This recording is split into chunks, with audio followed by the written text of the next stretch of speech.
बिस्मिल्लाहिर्रहमानिर्रहीम, अस्सलाम वालेकुम नाज़रीन। आप देख रहे हैं दिला स्टार। मैं हूं यासिर रशीद और मेरे साथ हैं सीनियर सहाफ़ी राना मोहम्मद अजीम साहब।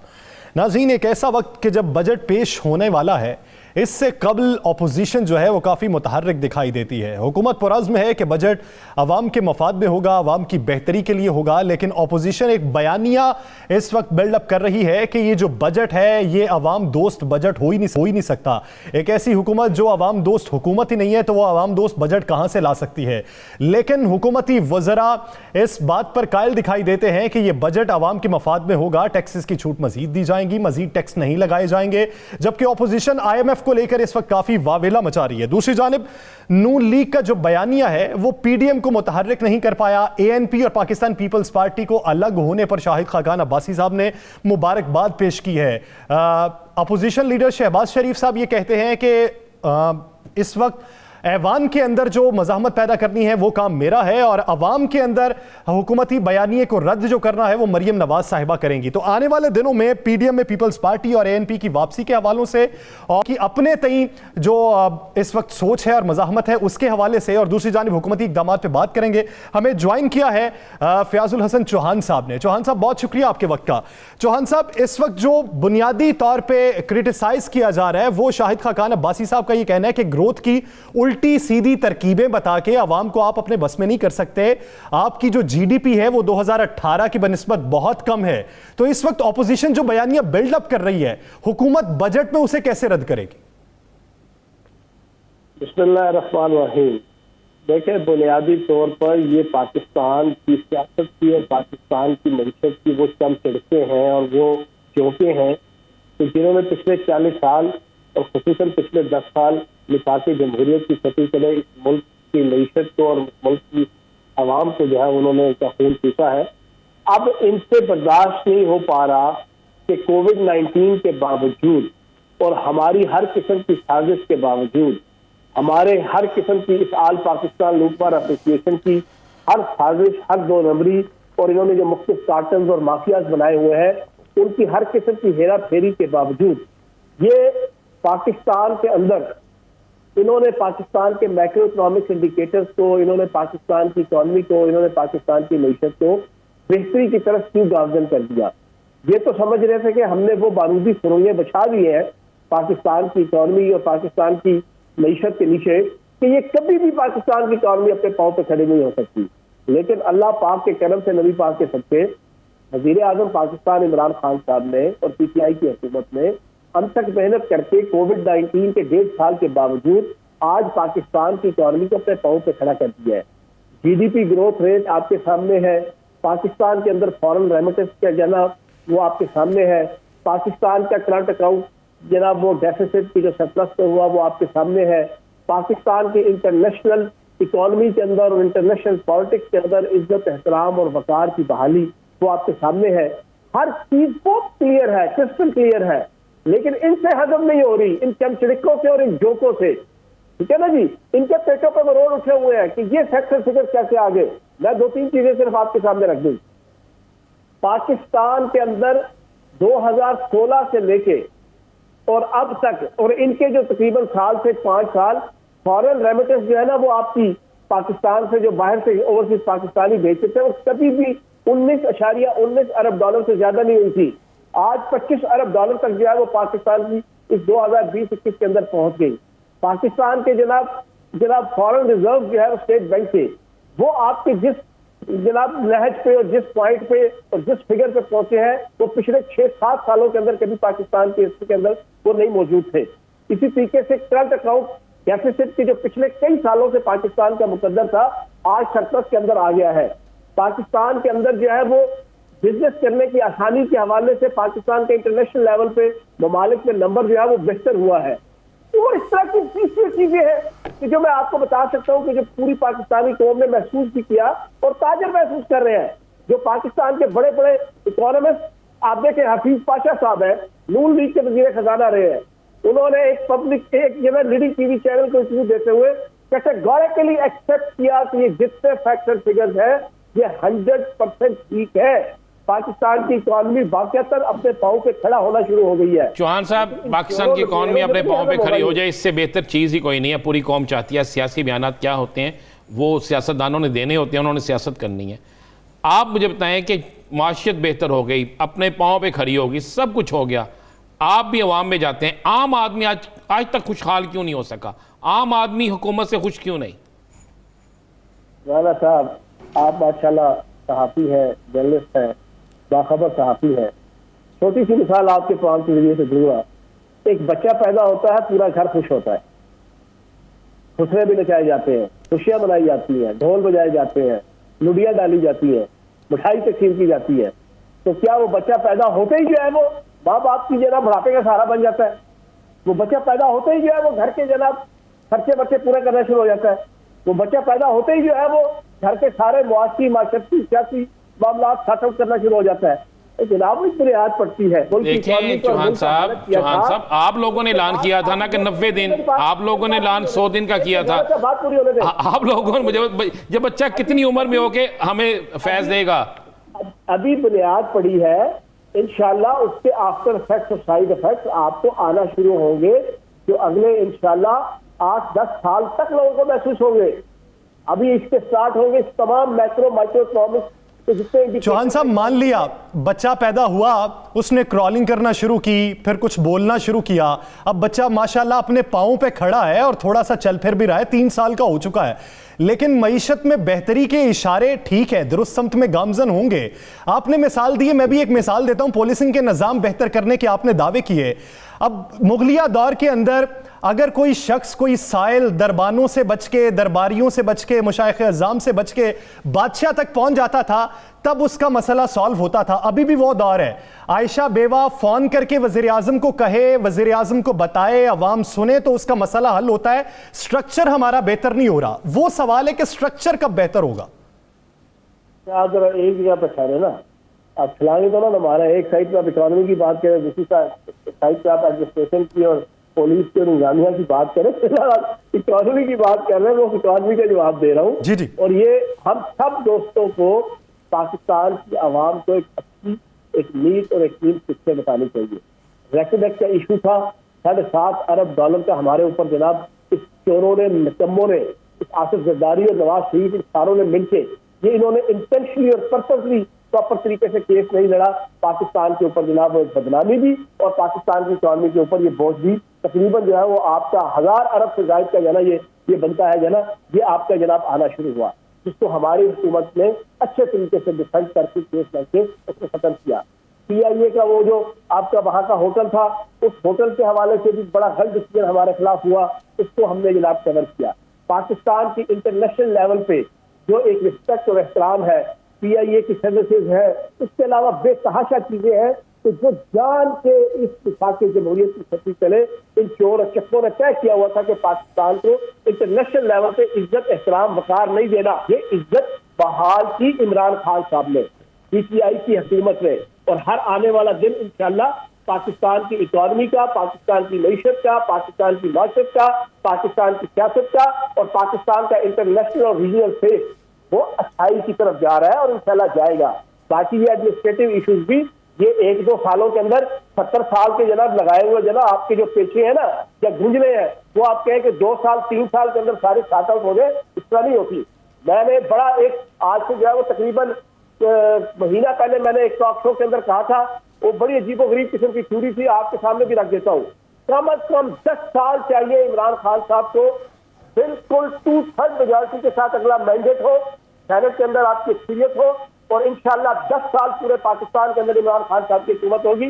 आप देखेंगे कि पूरा पाकिस्तान एक स्मूथली आपको इंशाल्लाह एक हैंडसम किस्म का, एक मैं समझता हूँ कि एक मुल्क इकोनॉमिकली भी और सोशल और पोलिटिकल पॉइंट ऑफ व्यू से भी वो आपको नजर आएगा इंशाल्लाह। चौहान साहब आपने सब कुछ बता दिया, सारा कुछ हो गया, अल्लाह करे जो आप कह रहे हैं सही हो जाए, अगर इस मुल्क के लिए बेहतर है।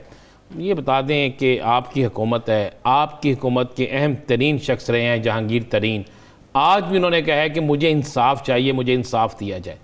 आम आदमी के मुकदमे में इतनी तारीख पेशियाँ नहीं पड़ती, उनका मुकदमा जो ख़ास मुकदमा है वो भी आज इंसाफ के लिए तरस रहे हैं, तो इंसाफ कब मिलेगा? इंसाफ मिलेगा। देखिए बात बड़ी वाज़ेह से है, वज़ीर आज़म पाकिस्तान इमरान खान साहब का ना कोई दोस्त है ना कोई दुश्मन है।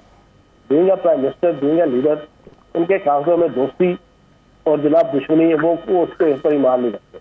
उन्हें जो चीज़ कानून और आइन के मुताबिक होगी वो उसके मुताबिक फैसला करेंगे। जहांगीर तरीन साहब का केस सारा भी चल रहा है, ठीक है जी। वो अगर उसमें गिल्टी ना हुए तो बिल्कुल नीट एंड क्लीन साफ सुथरे होकर जो है वो बिल्कुल साइड पे हो जाएंगे। आपके पास क्या इंफॉर्मेशन है? आप बड़े बाखबर हैं, सियासतदान है, बड़ी गहरी नजर होती है। जहांगीर तरीन साहब गुनाहगार है या बेगुनाह है? आपके पास क्या इंफॉर्मेशन है? नहीं, मैं कोई FIA का जो है डायरेक्टर नहीं हूँ, ठीक है ना, ना ही मैं कोई पाकिस्तान की जो है पुलिस का जो है कोई। अली जफर साहब की रिपोर्ट के हवाले से वो कयास आराई करते हैं कि उसमें मुझे मुस्बत लिखा गया। अली जफर साहब की रिपोर्ट एक बात अपने ज़हन में बैठा लें कि वो कोई यार्डस्टिक नहीं है इस केस को सॉर्ट आउट करने के हवाले से, ठीक है ना। वो कोई यार्डस्टिक नहीं है, वो कोई क्राइटेरिया नहीं है, वो कोई मैट्रिक्स नहीं है तो जिसकी बुनियाद पे आप कहेंगे कि हाँ जी अब केस जो है ना वो बिल्कुल सॉर्ट आउट हो गया और जनाब बिल्कुल सॉल्व हो गया, ऐसी चीज़ नहीं है, ठीक है ना। वो एक पर्सन कैपेसिटी के अंदर जो है ना एक उन्होंने कहा था कि उसकी तस्दीक करें और मुझे बताएं कि ये जो कह रहे हैं कि हमारे साथ जो है ना वो पार्टिलिज्म का शिकार किया जा रहा है हमें, तो उसका जवाब दे। बाकी कानून के मुताबिक अदालतें भी इधर ही हैं, अदारे इन्वेस्टिगेटिव इधर ही हैं। जहांगीर तरीन साहब नहीं होंगे इंशाल्लाह गिल्टी, और मुझे उम्मीद है कि वो नहीं होंगे, तो वो बिल्कुल साफ सुथरे होकर आ जाएंगे बात।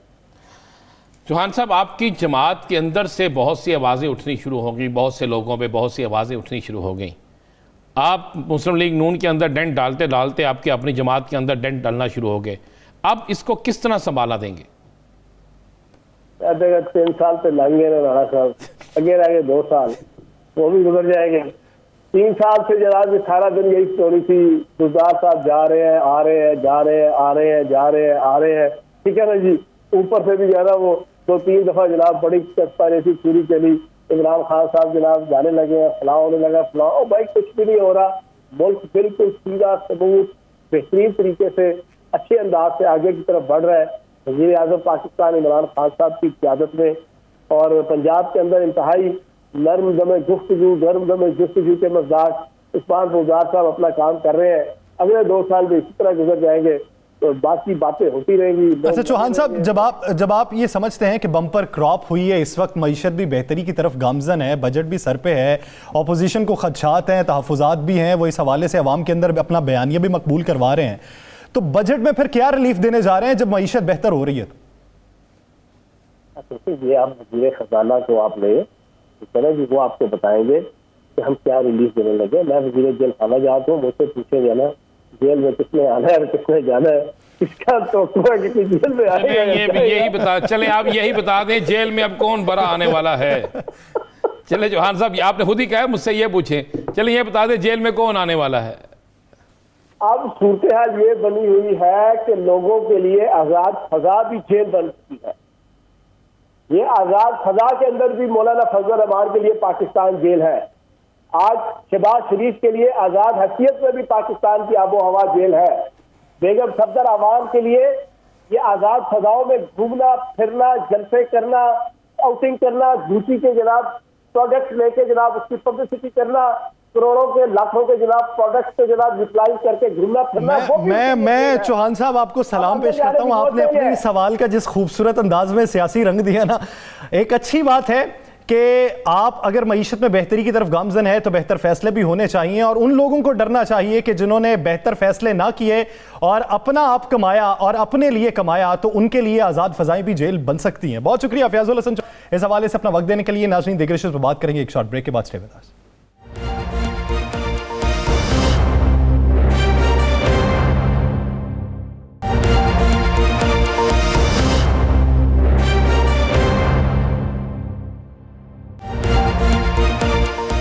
Welcome back. नाज़रीन, हुकूमती हवाले से तो हमने बात की, अब कुछ बात करेंगे पीडीएम के हवाले से। पीडीएम का सरबराही इजलास गुज़िश्ता दिनों में हुआ। पाकिस्तान पीपल्स पार्टी और एएनपी के मुतल्लिक सवाल किए जाने पर मरियम नवाज साहिबा का यह मौक़िफ़ था कि जो बात ख़त्म हो चुकी है उस पर मज़ीद बात नहीं होनी चाहिए। ये बेवक्त की रागनी है कि अगर बार बार आप पाकिस्तान पीपल्स पार्टी और एएनपी का मुतालबा हमारे सामने उठाएं। शाहिद खाकान अब्बासी साहब मुबारकबाद दे चुके हैं। पाकिस्तान पीपल्स पार्टी और एएनपी के दरमियान जो इस वक्त राबिता मुहिम चल रही है वो आने वाले दिनों में कितनी स्ट्रांग हो सकती है है पीडीएम के मद्दे मुकाबले अगर पाकिस्तान पीपल्स पार्टी किसी तहरीक का आगाज करे तो वो किस हद तक सूदमंद हो सकती है, और पीडीएम ने जिस तहरीक के लिए बाज़ाब्ता ऐलान किया है और जो इस वक्त ऐलान ये हुआ कि किस तारीख को कहां पर कितना बड़ा जलसा होगा, वो कितना सूदमंद साबित हो सकता है अपोजिशन के लिए। इसी पे बात करने के लिए हमें ज्वाइन किया पाकिस्तान पीपल्स पार्टी की सीमा शैला रजा साहिबा ने। शैला साहिबा, बहुत शुक्रिया आपके वक्त का। शैला रजा साहिबा, सबसे पहले बात कर लेते हैं पीडीएम के हवाले से। पाकिस्तान पीपल्स पार्टी के चेयरमैन बिलावल भुट्टो जरदारी साहब तो पीडीएम में वापसी के लिए भी अब तैयार नहीं है और पीडीएम भी कबूल करने के लिए तैयार नहीं है। पीडीएम का आगाज पीपल्स पार्टी ने किया, अब अगर अपने अपने तई एहतजाज किया जाएगा, मज़ाहमत की सियासत की जाएगी, तो वो किस हद तक सूदमंद होगी जब अपोजिशन बटी हुई होगी? पहली बात तो मैं आपको ये बता दूं कि एक तो मुख्तलिफुल ख्याल अपोजिशन पार्टीज जिनका नज़रियात भी बड़े मुख्तलिफ हैं, उनका जो है मिल जाना जो है ना, वो मुआवजा था कि वो मिनिमम एजेंडे पे यूनाइट हुई थी, लेकिन उन्होंने गिलगित बाल्टिस्तान में एक दूसरे के खिलाफ इलेक्शन भी लड़ा। अब अगर उनमें मसला भी है तो पीडीएम पार्लियामेंट के बाहर, पीडीएम पार्लियामेंट के अंदर नहीं थी, और हम इशू बेस्ड पॉलिटिक्स होती है पार्लियामेंट में, हम उस पे अपना मौक़िफ़ रखेंगे और मुझे यकीन है कि हुकूमत जो है जो काम ऐसा करेगी कि जिस पे मुखालफत की जाए उस पे तमाम पॉलिटिकल पार्टीज जो अपोजिशन में हैं वो एक पेज पर होंगी। अब रही बात, तो मैं तो हैरान हूँ कि पीडीएम का जो है माइनस पीपल्स पार्टी और एएनपी इजलास हुआ और उसमें उन मिनट्स ऑफ द मीटिंग पे बात नहीं की गई जिसमें ये तय हुआ था अगर कि लॉन्ग मार्च के बाद जो है वो इस्तीफे दिए जाएंगे, उनको रिपीट किया जाता और बात की जाती कि क्योंकि इन्होंने ऐसा नहीं किया तो अब ये फैसला हुआ है। ये तय ही नहीं हुआ था कि लॉन्ग मार्च के बाद इस्तीफे दिए जाएंगे, लॉन्ग मार्च को नथी किया गया हो, ऐसा हुआ नहीं था। अब नहीं हुआ था, हम निकल गए, हम गलत थे, हम झूठे थे, तो अब आप लॉन्ग मार्च तय कर लेते और इस्तीफे की बात कर लेते। हमारे क्या आप समझती हैं जो कहा जा रहा है कि पीआईडी को मुतीदा अपोजिशन जो है इसको हाईजैक कर लिया है मुस्लिम लीग नून ने, और मौलाना साहब वही कहती हैं जो मुस्लिम लीग नून की जुबान होती है? उनकी मजबूरी है। मैं जरा अपनी एक बात पहले कर लूं और इस मजबूरी को भी बताऊंगी। हमारे ऊपर इस्तीफों से लड़ाई डाली कि इन्होंने इस्तीफे नहीं दिए, शुक्का जरिए और वो बाप का इल्जाम और उसका, लेकिन उनके अपने वालिद ने कहा कि आपको हुकूमत नहीं गिरानी है वरना ये सियासी शहीद हो जाएंगे। तो फिर हमसे क्या जवाब था लड़ने का? और जब अब इतने अरसे बाद आपने मुहिम शुरू की तो उसमें भी इस्तीफे नहीं है। आपने मई के आखिर में ये फैसला किया कि जुलाई के आखिर में आप हुकूमत के खिलाफ जबरदस्त जलसा करेंगे, लेकिन सिंध में। तो अब आती है बात कि आप दोनों को मसाइल क्या हैं? दोनों को मसाइल ये हैं कि नून लीग मुत्तहिद नहीं है। हमें मुख्तलिफ औकात में नजर आया जब उनके एमपीएस जो हैं वो वजीर आला फौजदार से मिलते रहे, उन्होंने उनको हटाया, ये सब किया, और फिर वो समझ रहे थे कि ऐसा नहीं हो सकेगा तो पीटीआई जिसमें पहले ही काफ़ी दराड़े हैं, चाहे वो तरीन ग्रुप से हो या गजनफर छेना वाले ग्रुप से या उससे पहले खुर्रम लगारी, इन्होंने आपस में सेनेट की बर्दरपांट की। फिर इसके बाद जो है डस्का इलेक्शन में जाने जा चुकी थी लेकिन सेनेट में ये सब कर लिया। उसका सबूत परवेज इलाही का स्टेटमेंट है कि हुकूमत की तैयारी नहीं थी, उन्होंने मैनेज किया, जिसकी वजह से कामिल अली आगा को भी मिला। खैर, उसके बाद जो मौलाना हैं उनकी अपनी पार्टी पीडीएम बनने के बाद उसमें डिवीजन आ गया था और बड़ी मौलाना को मज़ाहमत उस वक्त आई जब लाड़काना में बीबी शहीद की बरसी थी और मौलाना को राशिद सुमरो ने आने नहीं दिया। और अच्छा, मौलाना को राशिद सुमरो ने नहीं आने दिया? उस वक्त कहा गया था मौलाना साहब का शेड्यूल नहीं है। हमें मालूम है ना, हमें अंदरूनी कहानी मालूम है। फिर अभी आप देखिए कि सारी जमातों ने मिलके बदीन में पीपल्स पार्टी के खिलाफ इलेक्शन लड़ा और हर जमात जो थी वो मिलने के बावजूद जमानत जब्त हो गई और राशिद सुमरो ने कहा कि हमने इसको कबूल नहीं किया। और न तो इन दोनों की पार्टी में डिवीजन इतनी आ गई है कि ये जैसे अच्छा, ही किसी एक सवाल शैला रजा साहब, आप ये देखिए कि जब से पीडीएम का कयाम अमल में आया उसके बाद पाकिस्तान मुस्लिम लीग नून में भी दरार पड़ी और दो डिवीजन हो गई इसमें। जेयूआई फे की सूरत हाल भी ऐसी रही, पाकिस्तान तहरीक इंसाफ के अंदरूनी इख्तलाफात की वजह से ऐसा हो गया, लेकिन पाकिस्तान पीपल्स पार्टी के अंदर ऐसी क्या खास बात मौजूद थी कि डिवीजन उनके दरमियान में नहीं आ सकी? देखिए, मैं यही बता रही हूँ कि ये दोनों जो बात कर रहे हैं इनकी अपनी पार्टी इसमें इनके प्लेटफॉर्म पे नहीं आ रही। जैसे कि मैंने कहा कि इस्तीफे से पहले ही इनकी पार्टी में दरार आ चुकी थी। अगर आप मुझे रिकॉर्ड इनसे मांगे इनकी तंजीम से कि पीएमएलएन ने लॉन्ग मार्च के हवाले से पंजाब में कितनी मीटिंग की और मौलाना ने, और इनमें से कितने लोग रेडी थे और ये अभी क्यों नहीं इस्तीफे देते, तो ये सारी बातें जो हैं ये नजर आ रही हैं। ये चाहते थे कि जो हम अभी चाहते हैं कि वो बात ना करें, लेकिन मैं ये समझती हूँ कि अगर पाकिस्तान पीपल्स पार्टी सिंध से इस्तीफे दे देती तो ये फिर भी इस्तीफा ना देते इनके लोग पंजाब में और मौलाना के भी, और फिर और कुछ ना होता 18वीं तरमीम पे ज़रूरत पड़ती वो हम पढ़ने नहीं देंगे। शैला साहबा, मौलाना साहब ने जो 2 जलसे ऐसे रखे हैं, एक उन्होंने सवात में रख लिया जलसा, और सवात के जलसे के मतलब उनका कहना है कि एएनपी के बगैर मैं जलसा कामयाब करके दिखाऊंगा।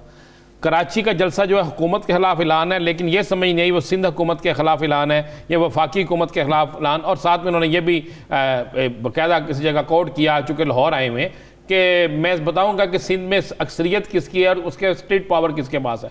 तो क्या आप समझती हैं कि मौलाना आपके दो इत्तेहादी हैं, एएनपी और पीपल्स पार्टी, इनके खिलाफ आप जोर लगा रहे हैं तहरीक इंसाफ को छोड़ के? मैं ये समझती हूँ कि सिंध के अगर आप रिजल्ट उठा के देखें तो जेयूआई की जब एमएमए बनी थी तो उस वक्त जमात इस्लामी की सीट थी। अभी भी एमएमए जो है उसकी वजह से एक जमात इस्लामी की सीट है। जेयूआई मुकाबला जरूर देती है हमें, लेकिन लाड़काना में जीती नहीं वो, और 2018 और उससे पहले जेयूआई की सीट नहीं है। और नून लीग की पिछली दफा कुछ सीटें थी 2018 में, वो भी नहीं है। हुकूमत गिराने को नवाज शरीफ मना कर चुके, जेयूआई में दरारें पड़ चुकी, नून लीग में अभी अपनी इलेक्शन कैंपेन कर रहे हैं जिसमें वो सिंध में कर रहे हैं और सवात वगैरह में कर रहे हैं। वो करते रहे, सौ बिस्मिल्लाह, सबको हक है। अच्छा शैला रज़ा साहिबा, अगर माजी देखा जाए तो उस वक्त जब लॉन्ग मार्च का फैसला हुआ था और ये बात हो रही थी कि सिंध से मौलाना फजलुर रहमान लीड करते हुए निकलेंगे, तो बाद में जब दरार पड़ी, रास्ते अलग हो गए, तो पीपल्स पार्टी ने ये इल्ज़ाम भी लगाया था कि किस हैसियत से इन्होंने कह दिया कि ये सिंध से लीड करते हुए निकलेंगे। अब अगर कराची के अंदर जलसा होता है तो पाकिस्तान पीपल्स पार्टी जलसा करने की इजाज़त देगी, अपनी स्ट्रीट पावर दिखाने की इजाज़त देगी? हम तुहान होते हैं गैर जमहूरी हरकत करने वाले कि किसी पॉलिटिकल पार्टी को हम इजाज़त ना दें। जहाँ तक बात थी जब लॉन्ग मार्च हुआ था मौलाना साहब का अपना, तो उस समय सबसे पहले पीपल्स पार्टी ने ये कहा था कि जी लॉन्ग मार्च और धरने की हमारा सियासत नहीं है, लेकिन जो मौक़िफ़ है इनका हुकूमत के ख़िलाफ़, हम उनको सपोर्ट करते हैं। ये लॉन्ग मार्च अपना लेके जाएंगे, सिंध की हदूद में जब तक होंगे हम इनको वेलकम करेंगे, सपोर्ट जो कर सकते हैं, कैंप लगाएंगे, सब करेंगे, वो सब होगा। वो हमने किया था, और एक सिंबॉलिक जो है वो पार्टिसिपेशन भी चेयरमैन बिलावल ने किया था अलामती तौर पे जाके इनके धरने में। और नून लीग ने अलबत्ता जो इनसे वादे किए थे वो नहीं पूरे हुए थे, और उन्होंने मार्च में भी इनके साथ नहीं गए थे। फिर लेकिन हमने किया था। जहाँ तक लॉन्ग मार्च की बात है, मौलाना के जो लोग हैं वो भी और हमारे भी नजर आते जब लॉन्ग मार्च होती, लेकिन दोनों पार्टी ने तैयारी नहीं की। शैला रज़ा साहब, क्या बिलावल भुट्टो साहब, आसिफ अली जरदारी साहब और शहबाज शरीफ साहब में कोई राब्ते हैं? क्योंकि बिलावल साहब ने कहा कि शहबाज शरीफ मुस्लिम लीग नून के सदर हैं, हम उनकी पॉलिसी को देखेंगे। ना सिर्फ शहबाज शरीफ मुस्लिम लीग के सदर हैं बल्कि लीडर ऑफ द ऑपोजिशन भी हैं। वो जो भी पार्लियामेंट में स्टेप लेंगे एज ऑपोजिशन लीडर, हम उसमें बैठेंगे, मशावरत करेंगे, उनकी सुनेंगे, उनको अपना मशवरा भी देंगे और एक बेहतर कारकर्दगी की क्या उनके राब्ते हैं आपके साथ? मैं ये पूछना चाह रहा था, क्या आजकल में उनके राब्ते हुए हैं? अब मैं इस पोजीशन में नहीं हूँ कि अगर लीडरशिप जो है वो राब्ते करे तो मुझे इत्मीनान मिले और बताए। अच्छा शैला रज़ा साहिबा, एक हफ्ता पहले तक तो आपको शहबाज शरीफ साहब की तरफ से पॉजिटिव वाइब्स आ रही थी, लेकिन जब पीडीएम में वो गए सरबराही इजलास में, वो कायल ना कर पाए पीपल्स पार्टी के हवाले से, और अब वो बयानिया उनका जम हो चुका है तकरीबन पीडीएम के बयानिए में। शाहिद खाकान अब्बासी साहब के भी उन्होंने मौक़िफ़ की कुछ हद तक तायीद कर दी है। क्या अब भी पॉजिटिव वाइब्स मौजूद हैं आप में? मैं ये समझती हूँ कि जो बयानिए बाहर आए हैं उसके बाद जो है वो समझ आ रहा है कि मुस्लिम लीग में कितने परसेंट डिवीजन है, कितनी धड़ेबंदी है, फ्यूचर क्या होगा, किसकी चलेगी। उनकी जो बाहर है तमाम उम्र के लिए नाअहल है, या उनकी जो यहाँ है और 7 साल के लिए नाअहल है, या पार्लियामेंट के अंदर बैठे हुए शख्स की जो अपनी परफॉर्मेंस पे यकीन रखता है। शैला रज़ा साहिबा, आने वाले वक्त में 2023 में इलेक्शन जो होगा, उस इलेक्शन में क्या पीपल्स पार्टी एएनपी का इत्तेहाद होगा और भी जमातें मिलेगी, या उस इलेक्शन से पहले जो एक सियासी इत्तेहाद बन रहा है पीपल्स पार्टी उसमें मजीद कुछ इजाफा करेगी? अब मैं जिस जगह पे बैठे हुई हूँ मैं ये नहीं कह सकती कि सीट टू सीट एडजस्टमेंट वाला इत्तेहाद बनेगा या क्या बनेगा, लेकिन अगर आप माजी में देखें तो एएनपी से हमारा बड़ा एक अच्छा पॉलिटिकल रिलेशनशिप रहा है। और अभी भी मैं एक बात ज़रूर कहूँगी कि ये पार्लिमानी पॉलिटिक्स जो होती है ये इनफैक्ट कॉन्स्टिट्यूएंसी पॉलिटिक्स होती है। मिफ्ता इस्माइल को एएनपी ने सपोर्ट करने का ऐलान किया, लेकिन वर्कर्स हमारे साथ खड़े हो गए और उन्होंने हमें सपोर्ट किया, हमारा काम किया। तो ये बातें भी पार्टी लीडर्स को समझने के लिए काफी मदद देती हैं कि उनको कौन से फैसले करने हैं। अच्छा शैला रज़ा साहिबा, आज़ाद कश्मीर इलेक्शन की बात करते हैं। एनसीओसी के हवाले से अगर तक देखा जाए, अब तक के जो इकदाम हैं, पॉजिटिविटी रेशो 4 तक पहुंच चुकी है। उन्होंने सिफारिश की कि 2 माह डिले कर दिया जाए।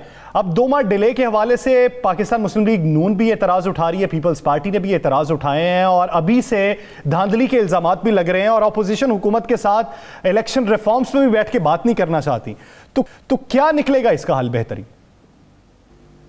अच्छा, अगर मैं फिर मिसाल दूं NA 249 की, तो रमज़ान में इलेक्शन कराया गया और आपने देखा कि टर्न आउट भी कम रहा, और हमने कहा भी था तो उसमें आईनी जो है वो हिदायत बताई गई। और इधर भी हम ये समझते हैं कि हमें एनसीओसी का ये राइट नहीं है। गिलगित बल्तिस्तान में भी जब इलेक्शन आगे बढ़ा था तो फिर ये हुआ था कि नून लीग के लोग तोड़ के वो अपने साथ मिलाए गए थे। आजकल कश्मीर में ये सिलसिला शुरू हो चुका है। मैं मिनिस्ट्री पोर्टफोलियो भूल गई हूँ, लेकिन पीटीआई ने अभी हाल में नून लीग के किसी मिनिस्टर को अपने यहाँ शामिल कर। सही, इस वक्त इस्लाहात की बात तो हो रही है, लेकिन इस्लाहात को लेके आने वाले दिनों में बेहतर क्या होगा, इस पे आप शैला रज़ा साहिबा ये भी तो देखिए ना कि अगर बातचीत चल रही है तो बातचीत का हासिल हुसूल तो है नहीं, सिर्फ इल्जामात हैं। ये इल्जामात कब तक चलते रहेंगे? अच्छा, जो इस्लाहात की बात है तो नून लीग का तो मुझे नहीं मालूम। अब तो वो कहने लगे हैं कि मज़ाहिमत होगी तो मफाहिमत की तरफ जाएंगे। कि इस मफाहिमत से क्या मुराद है? क्या नवाज शरीफ के बाद शहबाज शरीफ की बाहर रवानगी है या मरियम की?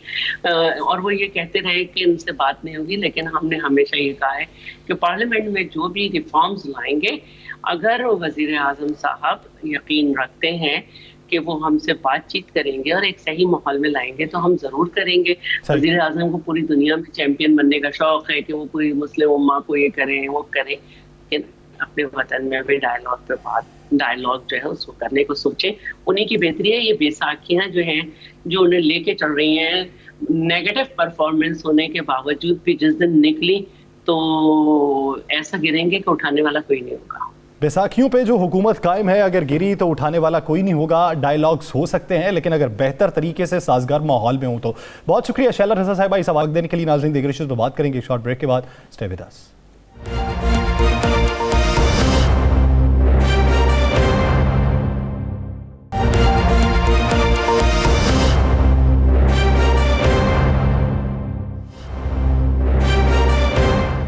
Welcome back. नाज़रीन, बात करेंगे पाकिस्तान मुस्लिम लीग नून की, जिसका पार्लियामेंट के अंदर और पार्लियामेंट के बाहर बयानिया क्या मुख्तलिफ होगा।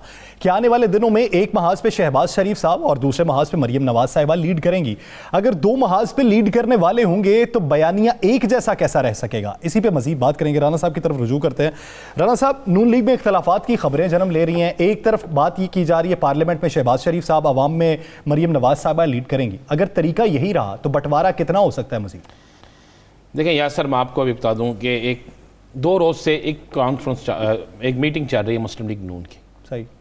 इस मीटिंग में पहला जो सेशन होता है, उस मीटिंग में इसमें टोटल 20 लोग हैं और मियां नवाज शरीफ इस मीटिंग में खुद मौजूद होते हैं। टेलीफोन पे, स्काइप पे ये मीटिंग होती है और मियां नवाज शरीफ मीटिंग के आगाज़ में कहते हैं कि इस पूरी मीटिंग में आज शरीफ ख़ानदान का कोई शख्स हिस्सा नहीं लेगा, बोलेगा नहीं।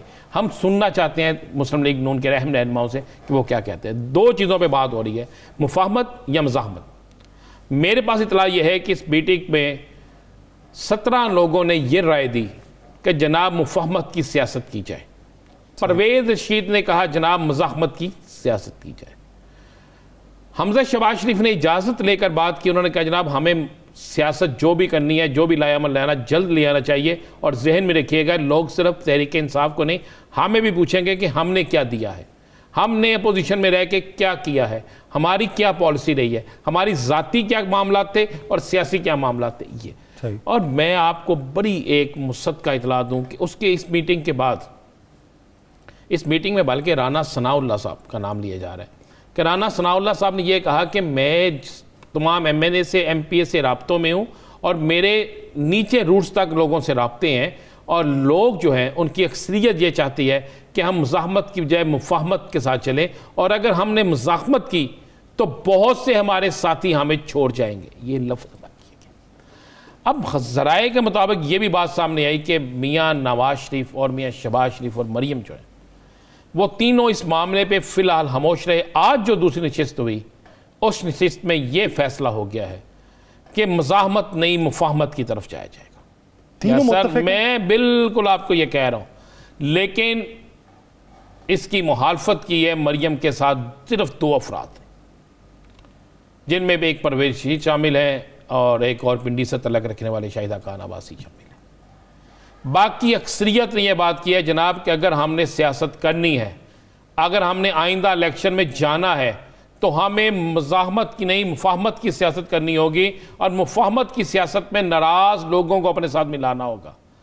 पीपल्स पार्टी का भी जिक्र किया गया, ANP का भी किया गया और कहा गया कि पंजाब में और वफाक में तब्दीली के लिए हमें आईनी कोशिशें करनी चाहिए ताकि लोगों को नजर आए कि हम बातें नहीं करते, कोशिशें करते हैं। लेकिन राना साहब, नवाज शरीफ साहब तो इस नुक्ते पे मुत्तफिक नहीं होंगे, क्योंकि उनका आज का जो ट्वीट है वो तो फिर फिस्तायत की बातें करते हैं, इसको रोकना होगा। जब ये सारा कुछ हुआ, ये सारी मामला हुए, तो उसके बाद जब उन 18 लोगों की राय को कहा गया कि आपकी राय मुकद्दम है, इसी पे काम करते हैं, लेकिन एक झटका हम लगाएंगे, ये लफ्ज़ इस्तेमाल किया गया, एक झटका हम लगाएंगे भरपूर तरीके से। अगर उस झटके से हमें रिस्पॉन्स मिल गया तो फिर ठीक है, ना रिस्पॉन्स मिला तो फिर शहबाज शरीफ का कुलिया आगे लेकर जाएंगे। आखिरी ट्राई लग गया तो लग गया, तुक्का है, नहीं तो शहबाज शरीफ का कुलिया आगे लेकर जाएंगे।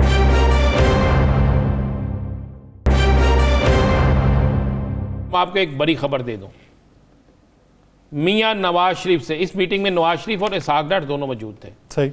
मियां नवाज शरीफ से एक गैर मुल्की अहम शख्सियत ने भी मुलाकात की है। उस मुलाकात को पाकिस्तान के अंदर पसंद नहीं किया जा रहा। मैं ये आपको बिल्कुल कह रहा हूं, उस गैर मुल्की अहम शख्सियत की मुलाकात को पाकिस्तान में पसंद नहीं किया जा रहा और पाकिस्तान के अहम अदारे उसे पसंद नहीं कर रहे, इसलिए कि वो मुलाकात पाकिस्तान के लिए बेहतर नहीं थी। अब वो मुलाकात कहा कहने वाले ये है कि शरीफ ख़ानदान के बड़े अहम शख्सियत से हुई है बरतानिया में। अब शरीफ ख़ानदान की अहम तरीन शख्सियत या तो मियाँ नवाज शरीफ है, या इसाक डार है, या वहाँ पे कुछ और लोग हैं। नाम कन्फर्म नहीं हो रहा कि कुछ ज़्यादा लोग मियाँ नवाज शरीफ का नाम ले रहे हैं, लेकिन बाकी कह रहे हैं अहम तरीन जो शरीफ ख़ानदान की शख्सियत थी उससे मुलाकात हुई है। वो मुलाकात जो है उसको हमारे पाकिस्तान के अहम अदारे पसंद नहीं कर। देखते हैं कि आने वाले दिनों में जारहाना इकदाम क्या होता है, जिसकी एक कोशिश की जा रही है, जिसके बाद अगर वो कामयाब हुआ तो ठीक, वरना शहबाज शरीफ साहब वाली पॉलिसी अपनाई जाएगी। राना साहब, पीडीएम जो इस वक्त जिस तहरीक को चलाना चाह रही है, अब एक तो गैप इतना दे देना, पूरे महीने का गैप, इससे थके हुए लग रहे हैं बज़ाहिर।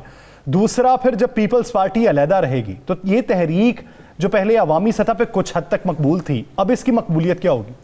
पहले तो आप ये देखें ना कि मैं चाहूँगा ये ज़रा फुटेज दिखाएं कि पीडीएम के सरबराह जो हैं जिस वक्त खताब फरमा रहे थे तो उनके एक साइड पे शहबाज शरीफ साहब खड़े थे, एक साइड पे मरियम खड़ी थी।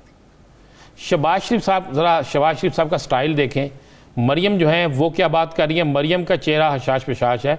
मौलाना साहब की गुफ्तगू और उसके बाद शहबाज शरीफ का चेहरा, मरियम की गुफ्तगू और शहबाज शरीफ किस तरफ देख रहे हैं, इस तरह लगता है जैसे बड़ी परेशानी के आलम में। जरा गौर करें ना यासर, अब शदीद परेशानी के आलम में है और माना जाए तो शहबाज शरीफ जब खुद इस पर राजी नहीं है। मैंने आपसे कह दिया है कि मुफाहमती सियासत के लिए 18 लोग राजी हैं, 2 लोग राजी नहीं हैं, तो ये तहरीक इसी तरह जो है वो ख़त्म हो जाएगी। मैं आपको बता दूं, सवात में जो जलसा होगा,